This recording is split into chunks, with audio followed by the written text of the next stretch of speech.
Hi hello నమస్తే అండి. మీరు చూస్తున్నారు సిఆర్కి వీడియోస్ 16. ఈరోజు వీడియోలో అంగళ్ళకు సంబంధించి దిగుమతులు మాత్రం వచ్చినాయి. ఏ మేట్లో మొత్తం అంతా కూడా తెలియజేస్తాను. ఇంకా తర్వాత లైవ్ యాక్షన్ ఉంటుంది. ఓకే, ఇంకా అందరూ లైక్ కొట్టేసి చూసేయండి.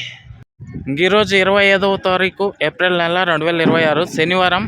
ఖాన్ మండీలో చూసుకుంటే ఇంచుమించు నిన్నటి లాంటి దిగుమతులే, ఆల్మోస్ట్ ఆల్ అదే విధమైన దిగుమతులు అయితే ఉన్నాయి. ఇంకా టీవీఎస్ మండీలో చూసుకుంటే ఇక్కడ కూడా ఆ రకంగానే దిగుమతులు అయితే కనబడుతున్నాయండి. పెద్దగా మార్పులు అయితే లేవు. ఇంచుమించు నేనటి లాంటి దిగుమతికి ఒక 5% అటు ఇటుగా దిగుమతులు అయితే ఉన్నాయి. ఇది ఓవరాల్గా అంగళ్ళకు సంబంధించి దిగుమతి సమాచారము. ఇంకా నిన్న టాప్ 800 పైన వరకు నడిచింది టాప్ ధరలు. ఇంకా ఈరోజు అలాంటి ధరలు నడుస్తాయా లేదా ఏమి ఎట్లా అనేసి అయితే మీకు మరి కాసేపట్లో లైవ్ ధర అయితే తెలియజేస్తాను. అందరూ కూడా ఛానల్ని సబ్స్క్రైబ్ చేసుకొని బెల్ బటన్ అయితే ఆన్ చేసి పెట్టేసుకోండి. అలాగే మన ఛానల్ సపోర్ట్గా జాయిన్ అవ్వాలి అనుకునే ప్రతి ఒక్కరు కూడా జాయిన్ అయిపోయి మీ సపోర్ట్ని అయితే తెలియజేయండి. లైవ్ కోసం అయితే వెయిట్ చేయండి, కాసేపట్లో మొదలవుతుంది. Thank you, bye.